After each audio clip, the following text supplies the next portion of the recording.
اعوذ باللہ من الشیطان الرجیم، بسم اللہ الرحمن الرحیم۔ خلاصہ مضامین قرآن، پارہ نمبر 15۔ قرآن کریم کی پارہ نمبر 15 کے بعض اہم نکات۔ بے درد عیش پرستوں کا وجود معاشرے میں قہر الہی کا باعث ہے۔ سورہ اسراء۔ زندگی کے امور میں فضول خرچی نہ کیا کرو اور اپنے قریبی رشتہ داروں اور فقراء مساکین کا حق ادا کرو۔ سورہ اسراء۔ کسی کام کے بارے میں یہ کہنے سے پہلے کہ کل حتماً اس کا انجام دوں گا، انشاءاللہ ضرور کہو۔ سورہ کہف۔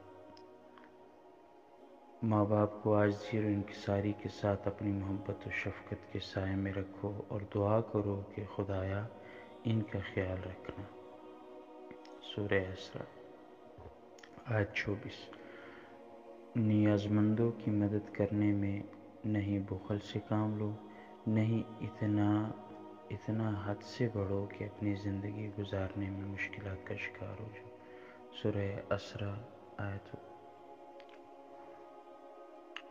اس چیز کے پیچھے نہ پڑو جس کا تمہیں علم نہیں ہے، کیونکہ تم اپنے کان، آنکھ اور دل سب کے بارے میں جواب دہ ہو۔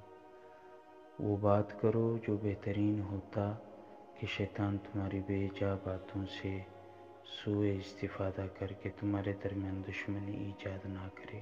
اسراء 53۔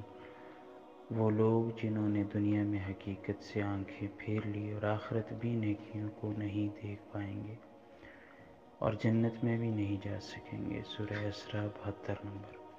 یہی کہ خدا کی ذات تمہارے اوپر گواہ ہے، کافی ہے، کیونکہ وہ اپنے بندوں کا حال خوب جانتا اور دیکھتا ہے۔ سورہ اسراء 96 نمبر۔